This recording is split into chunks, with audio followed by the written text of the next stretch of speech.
What is going on, everybody? Thank you for checking out the Fantasy Authority YouTube channel. Today's video, we're going to be talking about our top 12 rankings at the quarterback position for 2020 redraft leagues. So please be sure to like and subscribe, and then more importantly, drop in the comments and let us know who you are targeting for your drafts in 2020.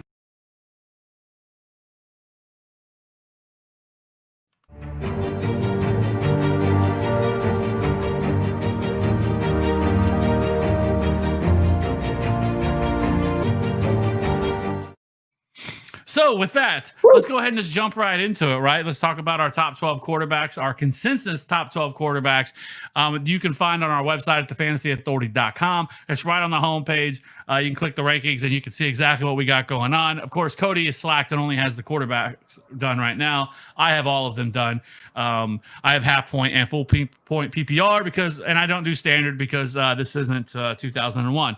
So anyways, let's go ahead and jump into one. Hey, who's surprised? Patrick Mahomes, number one, right? Weird. So for me, we both have Patrick Mahomes number one. It's pretty simple. It's pretty easy. I know that some people are going to have Lamar Jackson at QB1. I understand. We'll talk about him in a second. But for me, it was pretty simple.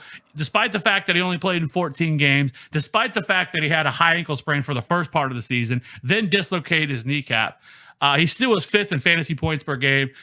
The dude balled out last year despite that. And I don't know what else there's to say. He did regress some. I know people were calling for a big regression for him last year. I think the regression had more to do with the fact that he was hurt. He was still a top 5 quarterback up until the point he got hurt.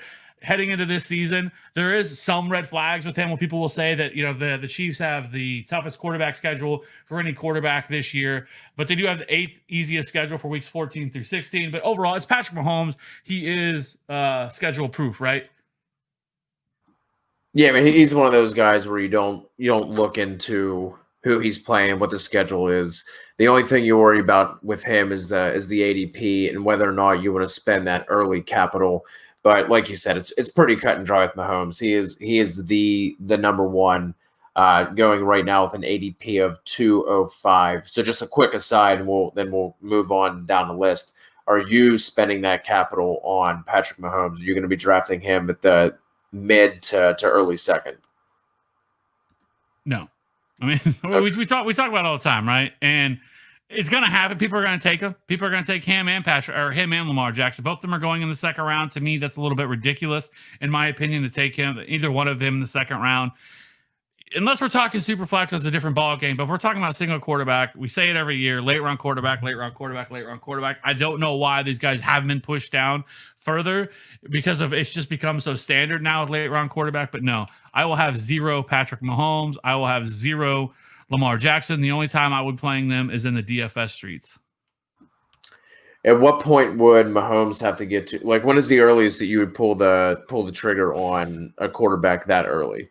4th round, I think that would be like if somehow he fell and I was in a draft where people were like-minded like me and waited on quarterback. If he fell somewhere in the 4th, then I would probably consider it. But second round, there's way too much there. I would much rather draft a quarterback and a running back. We don't like to spend a lot of time on that because I think everybody pretty much knows that for the most part. However, there's going to be people that are going to take them. Now, there are some people. Let's move on to Lamar Jackson. You have Lamar Jackson at 2. I have him at 3.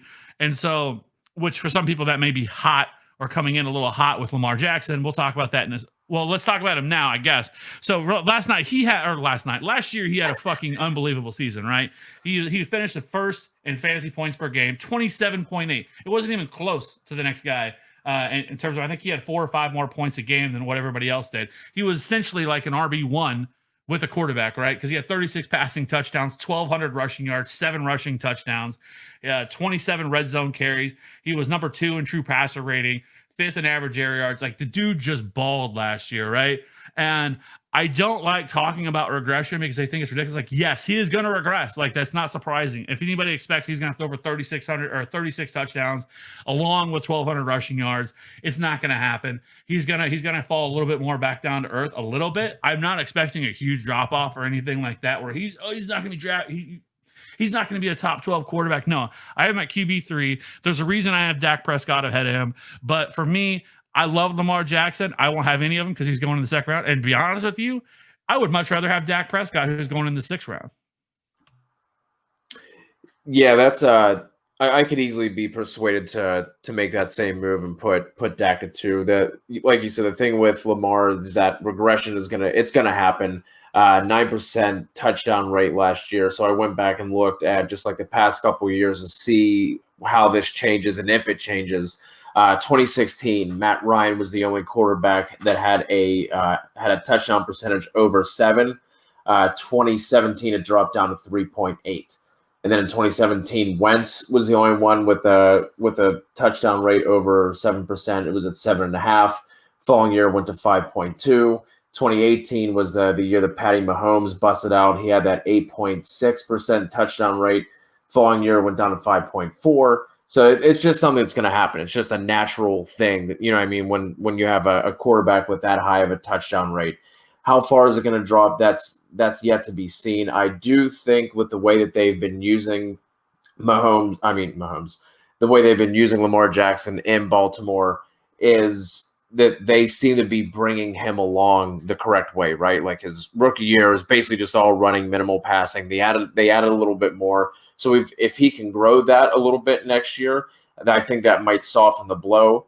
But Dak at 2, I don't understand if someone's saying that's a hot take, or that it shouldn't be that way. I could easily get behind that because of the regression that's definitely going to be hitting Jackson. Yeah, and I don't think it's going to be significant. I don't think he rushed for 1,200 yards. Like, that was incredible. That's not something I don't think we'll see again anytime soon. I think it's more likely he lands in the 700 to 800 rushing yards, which is still fucking fantastic. Like, people need to understand that, right? Like, that is still really good. And so I think couple that, I think you see a drop off in touchdowns as well, where in the passing touchdown department, he lands in the 25 to 27. Still a great season. But for me, that's why I have him a little bit lower, because I feel like Dak Prescott really has nuclear upside in terms of this season. I wouldn't be surprised if he finishes the QB1, right? For many years, Dak has always been kind of the overlooked guy, right? People are just ever super excited about drafting him. But, I mean, last year he was fantastic. 3rd in fantasy points per game. He was 2nd in deep ball completion percentage, 5th in deep ball attempts. And to be honest with you, I mean, he was 2nd in passing yards, 2nd in air yards, 30 passing touchdowns last year, 277 rushing yards. He's kind of like the total package, right? With what you get with him. So, not to mention the fact that they brought in CeeDee Lamb, they shipped out Randall Cobb, made a big upgrade there. They're the number 3 wide receiver or number 2 wide receiver, however it shakes out. Jason Witten was lost. They did lose Travis Frederick.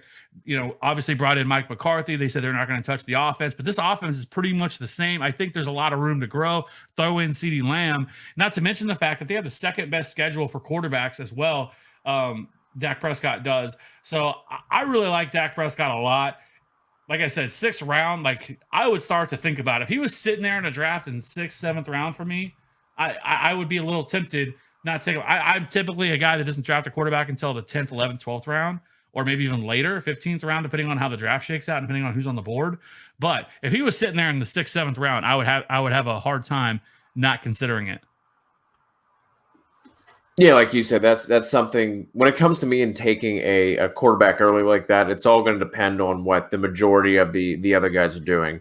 Like, chances are you're not going to be in a draft where 10 other guys are playing the quarterback chicken game of who doesn't want to take one first. But if you're in a draft like that and you have somebody like Dak sitting in the 7th round, I will happily take him there. Last year, 596 attempts. I think it's going to be around the same, even with those the losses that you mentioned. That's 190 targets up for grabs. So even with Lamb coming in, there's still all those targets available. You mentioned a line. I think that's that is an easy thing to see with Dak possibly finishing as quarterback 1. Yeah, not to mention the fact that if you just kind of look at the consistency with him as well. So last year, he had 12 QB1 weeks. I mean, Lamar Jackson had 13. So they weren't that far off in terms of, and that's kind of what you're looking for in terms of, because as you get further down this list, you start finding a lot of quarterbacks who are very inconsistent, where they may only have 7 or 8 QB1 weeks where, if you were to draft these guys and you're holding on to them all year, there's going to be certain weeks where they're just not, they weren't necessarily as valuable as some of these other guys. So obviously that is one of the upsides, I guess, of taking a quarterback a little bit earlier, because even Patrick Mahomes, who we mentioned was hurt, had 10 QB1 weeks and 4 QB2 weeks, which Dak had 12 QB1 weeks, 4 QB2 weeks, and then Lamar Jackson had 13 QB1 weeks, and 10 of those were top 5 QB weeks. So, I mean, that's just how amazing he was last year. So, let's go ahead and move on to our number 4, and that is Kyler Murray. So for me, I like Kyler Murray a lot, right? Like I kind of went back and forth for me between Kyler and Russell Wilson. Yep. I think both of them are fantastic, but with Kyler, I like a little bit more. I think they're going to have to throw the ball a little bit more. I don't think their defense is going to be as good, and I think they're going to have to throw the ball a little bit more. And so with him, I think there's a lot of room to grow with Kyler. Last year, he was 12th in fantasy points per game, 14th in fantasy points per drop back, but he was 6th in deep ball completion percentage, 9th in deep ball attempts. However, what really carried him last year was his rushing ability as well, because he only had 20 passing touchdowns and 3,700 yards passing, but he did have 544 rushing yards and 4 rushing touchdowns. So they added DeAndre Hopkins. I think all that helps. Kenyon Drake. I think this offense just kind of takes another step forward this year, really high volume, high passing offense, and that's what we're looking for. He has that Konami code.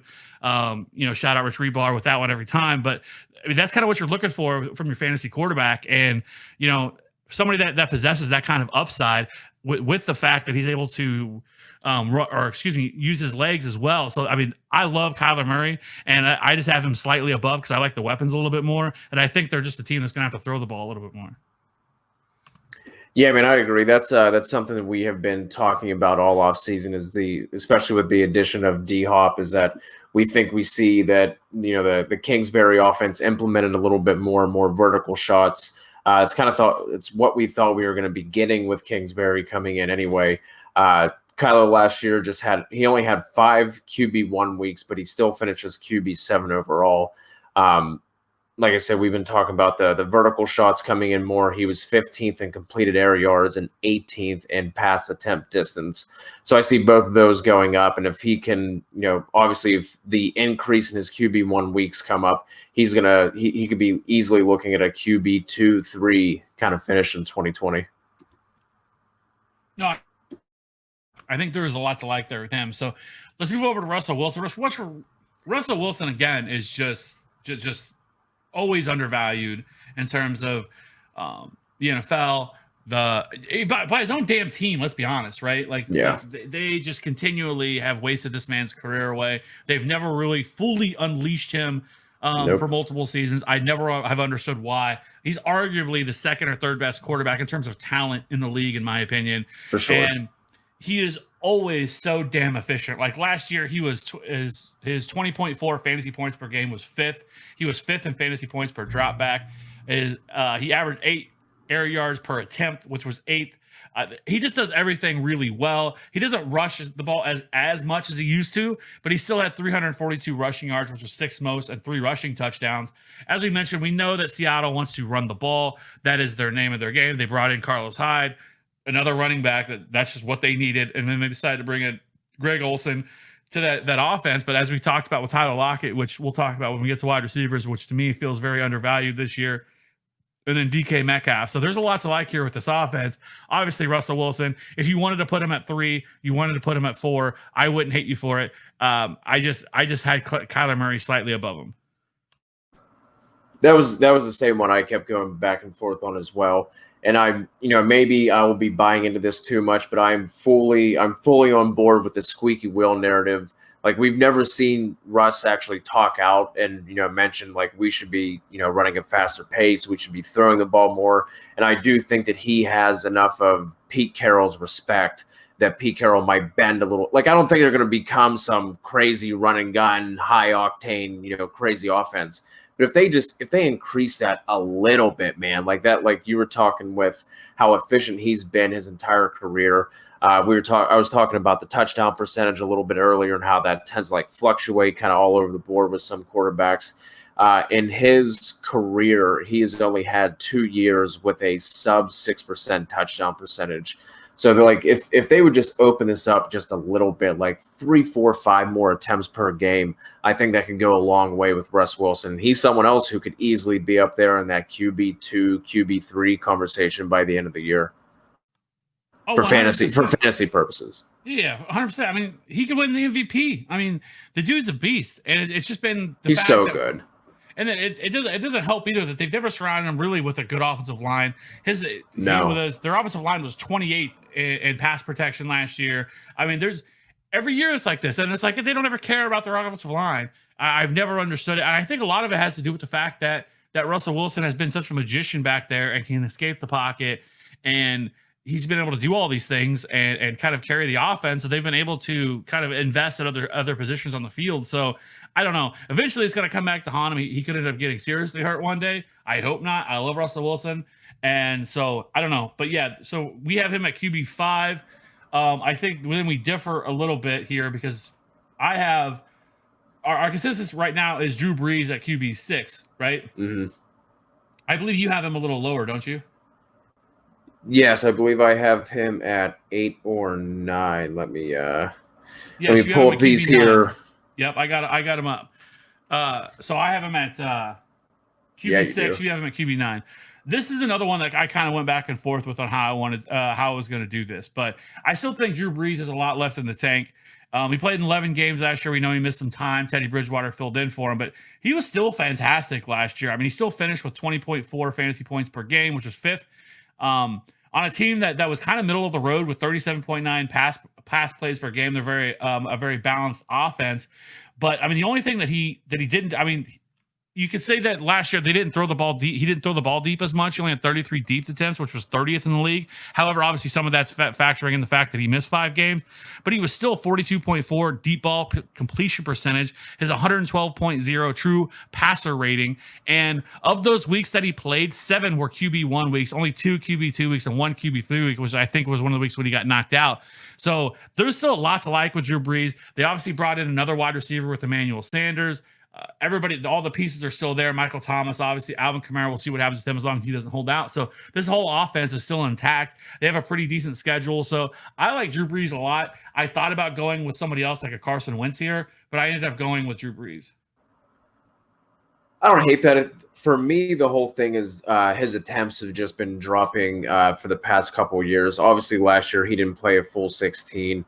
But since he had joined the Saints, he had never had. He only had 2 years, and so since that was since 2006, whenever he got to New Orleans, he only had 2 years under 600 pass attempts up until the past 3 years, where 2017 536, 2018 down to 489, last year 378. But like I said, that was only through 11 games. So I think that's just something that's going to continue. Like, we're not going to see him up at this 650, 620 range going forward. With Kamara, he was apparently injured last year. I think they want to lean on that run game a little bit. That defense is still strong. So that to me is just why I don't see him up in that top 6 range. He's not that far off. Like, that's probably like a close clustered tier to me. But like I said, I just don't think the attempts are going to be there. And if you're banking on him getting 72% completion percentage again, which is obviously well within his means, that's just not something I typically want to bank on, is having somebody be one of the most efficient quarterbacks and accurate quarterbacks that we've seen in quite some time. But just a quick side note, because you, sir, got your Scott Fishbowl invite today, so we can stop that sweat. But with the scoring system that has come out for the Scott Fishbowl, Drew Brees is going to be someone who's really interested. Like, I'm really interested to see how early he goes because of the points given and taken away with completions and incompletions. Just a little side note. Yeah, that'll be interesting to see how that's going to shake out. I'm still going to start really digging into some of that as well. So, but let's talk about Carson Wentz, who you have at 6. Like I said, I could have kind of went either way on, but you have Carson Wentz at 6. I mean, last year it's kind of tough, right? Because he was 13th in fantasy points per game, 40.6 pass plays per game, which was 7th most. He was 10th in deep attempts, 19th in deep ball completion percentage. But there's some other things to talk about here because I mean, considering the fact that he threw for 4,000 yards, he was ninth in air yards, 27 passing touchdowns, which was fifth most. But he 17th in adjusted air yards per attempt. But he had the 32 drop passes for him, which was sixth most in the league. And I think you look at that, and a lot of it had to do with the fact that they didn't fucking have nobody to throw the ball to, right? It was Zach Ertz. That is correct. Dallas Goedert, right? Alshon Jeffrey was hurt. Deshaun Jackson was hurt. They were out here running J.J. Arcega-Whiteside. Greg Ward, my man, my DFS god that came alive in the playoffs or down the stretch and in the playoffs. But they didn't have anybody. So you have to sit here and at least give him some credit for what he was able to do in the season he was able to put together with that. And now you factor in this year that they've went out and invested heavily in the wide receiver position, not just Jalen Reagor, but they added 2 other wide receivers as well. And so you factor all that stuff in out, and Doug Peterson continues to talk up Alshon Jeffrey. He did so again today, saying that he's really impressed with what he's able to do this offseason and getting himself healthy. We'll see when he comes back. We still have time. Alshon really very well could be ready by week 1. We'll see. I think there's still a better chance he ends up on the pup. But, they're still going to have Alshon, Deshaun Jackson, Jalen Reagor, Zach Ertz, Dallas Goedert, like all those pieces are there. And if they can stay healthy, like there's room here that Carson Wentz could end up being a top 5 quarterback. And I think that's pretty easy to see.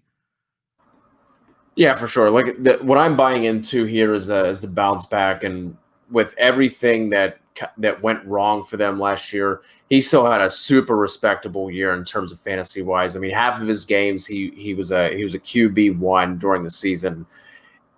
Alshon and Nelson Aguilar were 3rd and 4th in targets on that team, and neither of them played more than 11 games.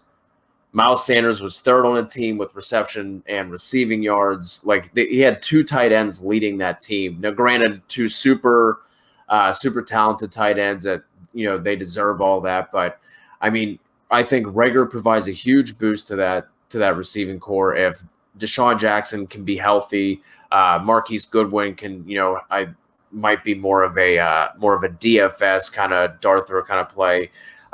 Apparently J-Jaw was super banged up. I mentioned this a couple of times to the point where like he had trouble getting out of bed in the morning, like he needed help getting to the bathroom and stuff. So if he can improve on his year last year, like I said, obviously it's still with 2 tight ends. The one thing I will say is losing Brooks is going to be a huge blow to that team. Their guard, who is perennially a top 5 guy in terms of PFF's grades.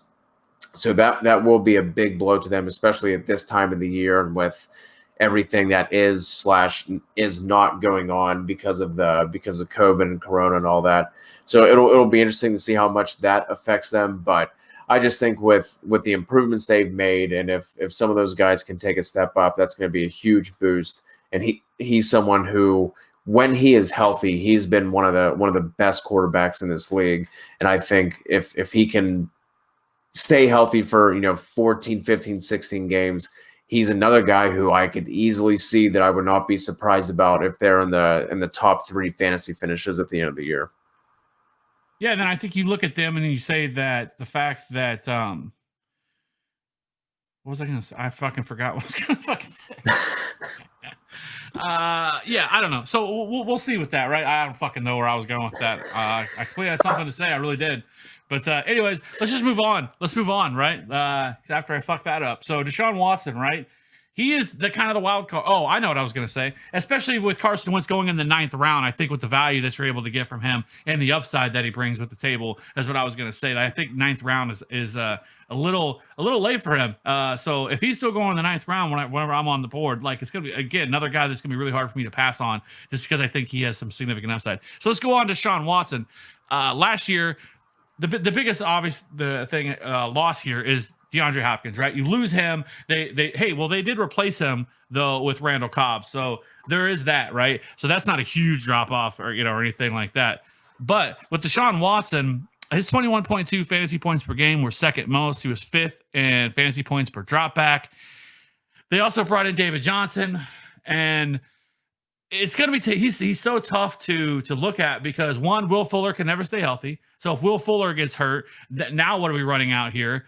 right? And there's just so many red flags with Deshaun Watson. Like, I really like Deshaun Watson, but let's be honest, the Texans and mainly Bill O'Brien has really fucked over this entire offense and hasn't really maximized what they should be doing with a quarterback who was on his rookie contract, right? And really trying to surround him with as much talent as possible. Obviously, DeAndre Hopkins was already there, but bringing in some other options and some other talent there. Instead, it's just been a wild ride with this, and they continue to give Bill O'Brien more and more opportunities and more power here. So for me, I kind of went back and forth with how I was going to do with Deshaun Watson, because I mean, I could see myself dropping him down a little bit further, but I have him at 7. You have him at 8. So, like I said, is that kind of where you were with Deshaun Watson?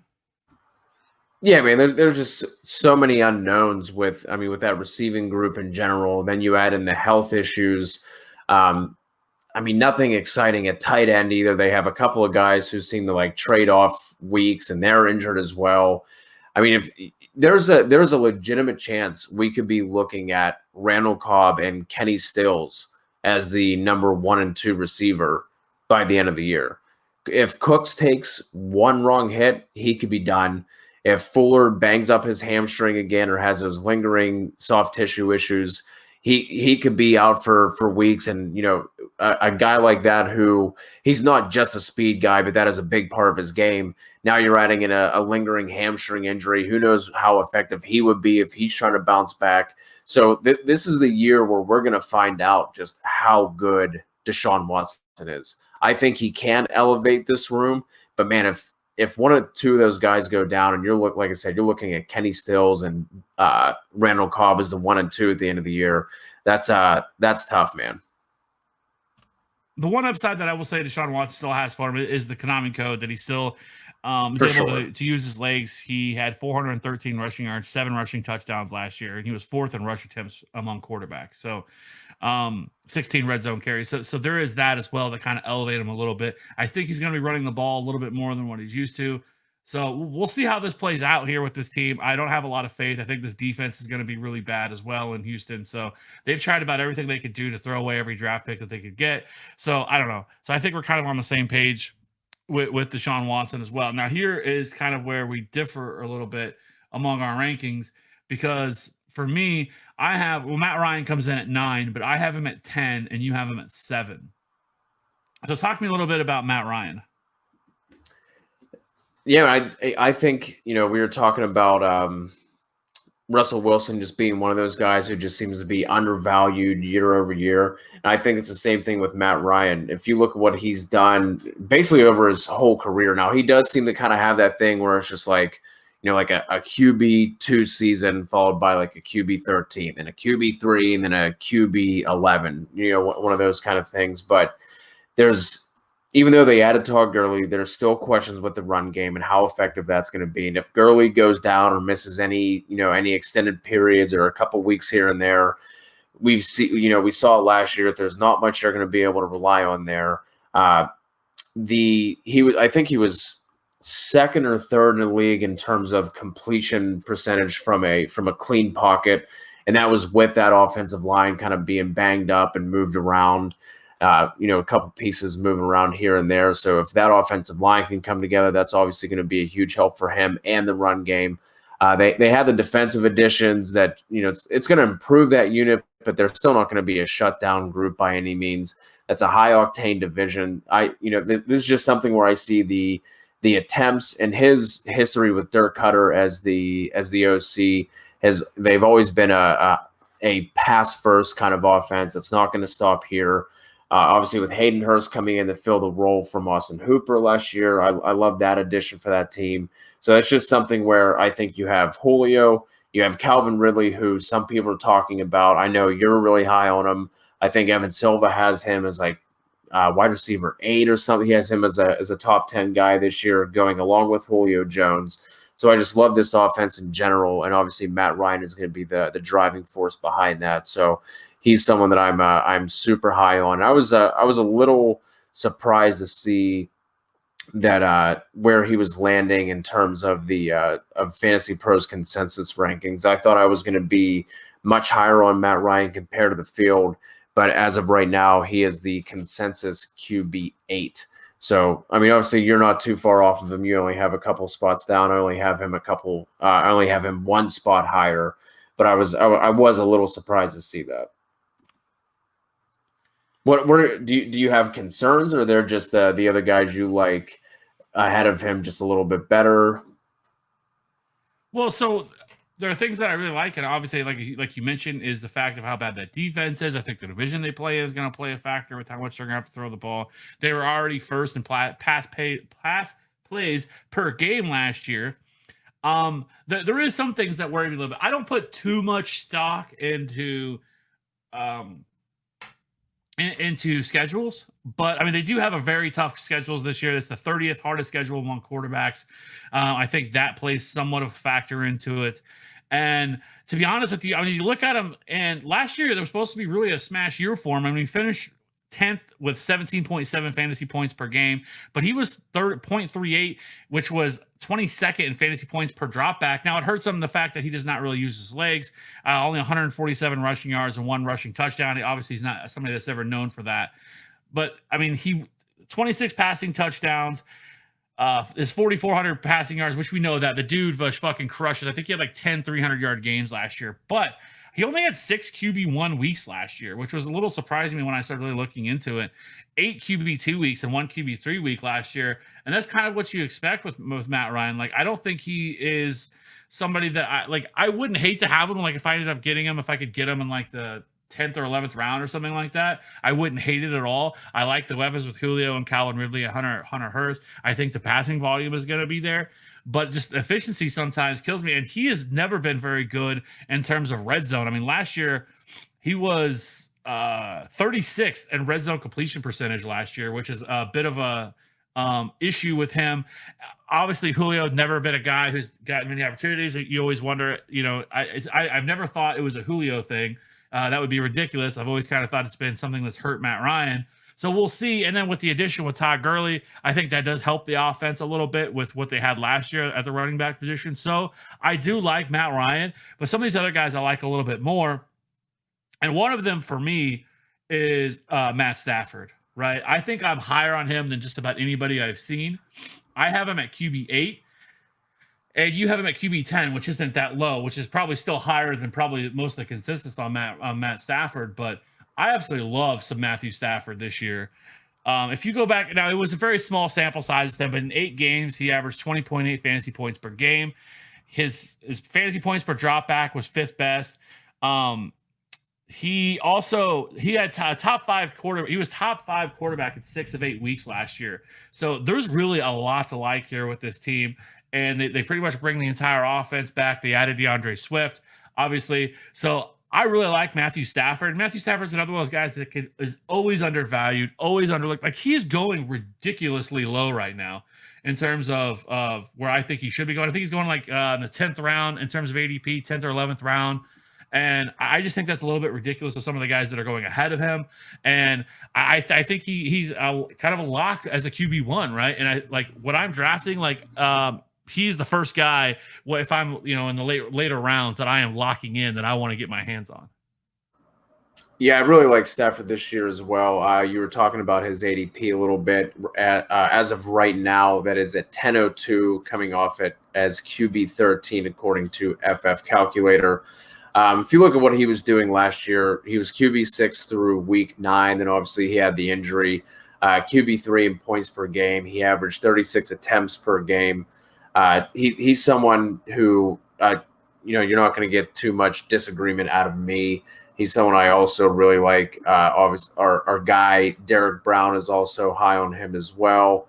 Then if you look at, so you're talking about him kind of being all over the place and a lot of people being low on him. Looking at the Fantasy Pros consensus, his highest rank was 8, so I'm sure that is you. And his lowest is 18. So kind of all over the board. Like I said, QB 13 in mock drafts right now. And he's someone I really like. And I think if somebody like TJ Hawkinson can take a step forward, obviously DeAndre Swift is a really nice addition for the passing game as well. And it is, as well as the running game. And our guy Nate Henry, our resident Detroit Lion fan, was on. I think it was the during the live draft show, and he was talking about some of the losses that they've been having across the offensive line. That defense still isn't going to be great, even with the addition of Okudah. Obviously, they lost Slay to the Eagles, so I think we're going to see the kind of the same 32 to 36 pass attempts per game. And as long as he can stay healthy, I think he's going to be someone who smashes what his current ADP is. I completely agree on that. So, I mean, he was on pace, like I said, for 5,000 yards and 36 passing touchdowns before he got hurt. So there is a lot to like with Matt Stafford. So let's go ahead and jump on to the old man, right? The old Twitter today, they released his photos with the Bucks. Now he's tried them on with Tom Brady. Looked a little weird. I'm not going to lie, seeing Tom Brady in a Bucks uniform. Was weird. Especially not one that was photoshopped. But he is kind of an interesting guy this year because I don't know. So if you look at him last year, I think most people consensus with him last year that he was fucking horrible, right? And he kind of was. Even though I think he finished as a QB1, he was 16.4 in fantasy points per game, 18th in fantasy points per dropback, 88.6 true passer rating, which was 17th. Now, it should be mentioned that they had no weapons last year. They had Josh Gordon for a little bit of time, Antonio Brown for a week, and then it was Julian Edelman and a bunch of nobodies, right? I mean, N'Keal Harry, but N'Keal Harry didn't come. He was sat out for a lot of the year because of injury. However, but if you look, so last year, Tom Brady was QB1 for 6 weeks, but none of those were after week 8. He was a QB2 or worse in every week following that. So he had a really hot start to the season and then really fell off. However, we're putting him in Tampa Bay with Chris Godwin and Mike Evans and OJ Howard and Rob Gronkowski and Scotty Miller, Tyler Johnson is also there as well, with the running backs and everything else. Like, there's a lot to like here with Tom Brady's situation, but it is, again, we're talking about a quarterback who is 43, and he's kind of a tough guy to judge. But I know a lot of people have said that Mike Evans is going to be dead. If you look at his deep ball last year, I mean, he was 41.7 deep ball completion percentage, which was top 10 in the league. So, I mean, he still can air it out the deep ball a little bit. So we'll see how this works out with him. But where are you on Tom Brady? I like him, man. The only thing that's kind of holding me back from that is just his price. He is going in the 8th round as QB 10. If he falls a little bit, I would like that price more, and I'd be more intrigued. But from kind of what I've seen so far is more of Brady is going to trying to fit into what Arians does instead of vice versa. And we've seen what that offense has been. You just mentioned some of his deep passing. I think he was like 13th in deep attempts last year, so he can still sling it. 613 attempts last year, had close to 600 2 years prior to that. So I still think he has a little bit of tank left. I don't think he's toast yet. I'm excited to see what Brady can do. Like you said, last year statistically does not look like a good year, but he literally had nothing on that team to help him out, and that is going to be the complete opposite. Yeah, I hate the ADP. Right, 8th round. I can't mess with that. I can't do it. No, I'm out on that. So yeah. So let's move on. And this is another one where I have Josh Allen. So I don't know if you made a change because now I see that it's Aaron Rodgers here. But I have Aaron Rodgers at 11th. You have him at 14. So for me, like, it's tough because I go back and forth on Aaron Rodgers because Aaron Rodgers was not great last year. We know that. But it wasn't necessarily him. It was also more the fact that they ran the ball a lot and they kind of took the ball out of his hands at times. So for you are lower on him than I am. What is your concerns with Aaron Rodgers? Is it the fact that you don't think they're going to throw the ball enough, or what is it? Yeah, I think that's part of it. I think it's the fact that they didn't do anything. As much as I love Alan Lazard, they didn't add anything. Like, they didn't do anything to help him out in terms of that. I think Adams is obviously set up to smash this year. I think he should be the clear receiver 2, receiver 3 coming off the boards behind Michael Thomas. like they just haven't done enough, and they seem like they're like LaFleur wants to be someone who is more balanced. Obviously, they went out and got AJ Dillon and kind of blew all of our minds after the Jordan Love pick as well. So that it just seems to me like they're going to rely on the run game for whatever reason, and they're they're not going to be putting the ball into Aaron Rodgers' hands as much. So that to me is I'm just not sure. I'm not sure how many more attempts he's going to have, and then behind Adams and Lazard, there's nothing there that I'm all that excited about. Would you be surprised if I told you they were actually 8th in the league in attempts last year? And then you may think to yourself, because that's what I would think, is that well those are probably a lot of short dump offs and stuff like that because they weren't able to stretch the ball. But I mean, he was actually number 2 in deep ball attempts, and he was 9th in average depth of target last year. It just doesn't feel the same for whatever reason. You know what I mean? Like I know that he was still up there with attempts, but like I don't know, man. Like something just like doesn't feel the same with that offense. I don't know what it is.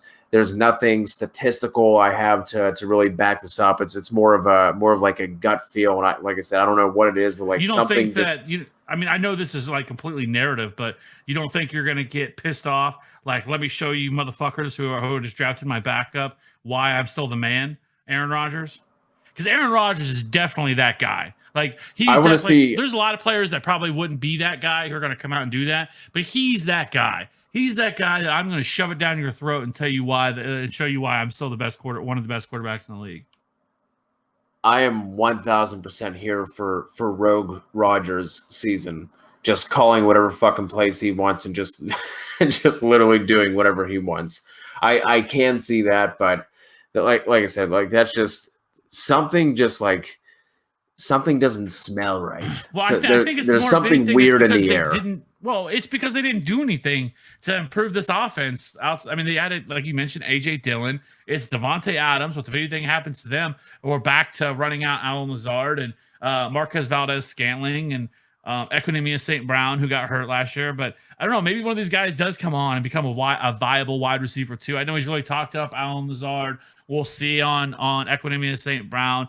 He was kind of a guy that people were kind of excited about pre-drafts and everything. Well, whenever he came out, he was obviously hurt last year. So I don't know, but you're right. There's not a lot to like about this offense outside of Devontae Adams and Aaron Rodgers. Obviously Aaron Jones is still there, but yeah, I think that has more to do with anything. He just kind of leaves a bad taste in people's mouth versus like he's not really exciting. And I think for people, they look at him and say, well, his ceiling isn't that high, or and stuff like that. However, I mean, Aaron Rodgers for years has been a guy that you could get you were drafting in the 2nd and 3rd round, 4th round, right? His ADP isn't terrible for somebody with I still believe has some upside in him. And, another year removed from injury, he is somebody that can, do a little bit with on the ground. He's not somebody that's going to crush it in terms of rushing yards or anything like that, but he is a decent scrambler. Another year removed from injury. He did play 16 games last year. So I don't know. We'll see with Aaron Rodgers. It's just hard for me to have him. I kind of went back and forth. I kind of had him outside of a little bit, like QB 13, but I was like, you know what? No, I still think there's enough there. I think he can do enough with it. I think this entire division, I think they're going to have to throw the ball a little bit more, and that's why I'm at QB 11. Are you paying his current price of $807 in drafts? I honestly don't hate that. Like I said, I still think that he has some pretty significant upside. I probably wouldn't. This is a situation where I would just wait and draft Carson Wentz around later, who I like more, or I would take a shot at Matt Stafford, who I also like more, who are going later than him. So that's who I would go with. But I honestly wouldn't be surprised if his ADP falls a little bit further than that. The last guy I did want to talk about, and it's not because I know where your quarterback 12 is Josh Allen. I have him much lower than probably most people do. I have him at QB 15, and so I guess I'll tell you why I have him at QB 15. Even despite the fact that I do think adding Stephon Diggs, I think definitely helps him. I still have serious questions with Josh Allen and his accuracy. He has continued to be that guy. Now, what has saved him honestly is the fact that he had 510 rushing yards last year, which was third, 9 rushing touchdowns, which I do expect some regression in that number as well. And if that happens, if we get any regression in his rushing numbers, I mean, he despite the fact that he has a cannon for his arm, he was 33rd in deep ball completion percentage last year. But he was 8th in deep ball attempts, but he's just not accurate. And then 34th in clean pocket completion percentage, which is mind blowing to me. 34th whenever you have a clean pocket and completion percentage. Like, that seems crazy to me for a starting quarterback in the NFL, that when you have a clean pocket, that you're only completing 34% of your passes. He's 26th in red zone attempts. So for me, there's a lot of negatives here. He only had 20 passing touchdowns, again, 3,000 passing yards. Now, again, I understand you adding Stephon Diggs into the mix, plus the Konami code that he carries. So maybe 15th is a little bit low, but he still was only 10th in fantasy points per game with that. 10th in fantasy points per dropback, and his 87.7 true passer rating was 19th. So I just don't love Josh Allen, and I think that he's very hit or miss. I mean, it's kind of proof is in the pudding. He had 7 QB1 weeks and 8 QB2 weeks last year. Very volatile. Again, I do think Stephon Diggs helps and raises offense a little bit, but I don't think it's a game changer for them. I still think they want to lean on the run. And I also think that they want to lean on that defense, which is still one of the best in the league. Not to mention the fact that they also have the 31st hardest schedule for quarterbacks. Not to mention, they have the worst schedule for weeks 14 through 16. And again, I don't like looking too much at that. I take that with a grain of salt because so many different things can happen over a course of a season, but it is something to kind of monitor a little bit. So for that's why I have Josh Allen so low. I just think there's better quarterbacks and quarterbacks that I'd rather have. I know Bills Nation or Bills Mafia or whatever they call themselves is going to come with pitchforks, because anytime you talk bad about a Buffalo Bill, you better be ready, because nobody circles the wagons like the Buffalo Bills, right? Yeah, man, like, it's not going to be pretty when you draft him. Like, he's someone who, like, typically the guys you have on your fantasy team, like, those are the guys you want to watch, right? You want to put on the game, see how they're doing. Like, if you draft Josh Allen, do not do that. Like, you are not going to like what you see. But his rookie year, 631 rushing yards, 8 touchdowns. You talked about last year, 510 rushing yards, 9 touchdowns. Can that regress a little bit? Sure. But if with as bad as especially his deep passing was, and kind of like that's what he's known for, is being able to chuck it over their mountains. If he can just connect on a couple of those, I think that can offset any sort of drop he has with his rushing yards. Unless for whatever reason they just decide to completely cut back on that, which I don't see that. Rookie year, 89 rush attempts, and last year, 109 rushing attempts. So I still think he's probably going to be around like that 100 range. The touchdowns are probably what is going to regress the most if something does regress out of the category. I think the attempts and the yards are going to remain relatively stable.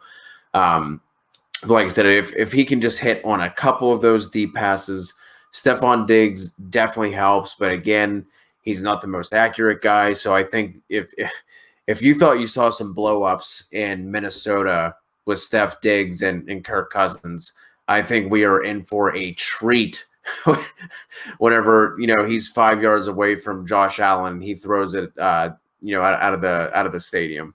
Yeah. No, 100%. I am all here for some Steph Diggs just getting in that ass, because that's what he does.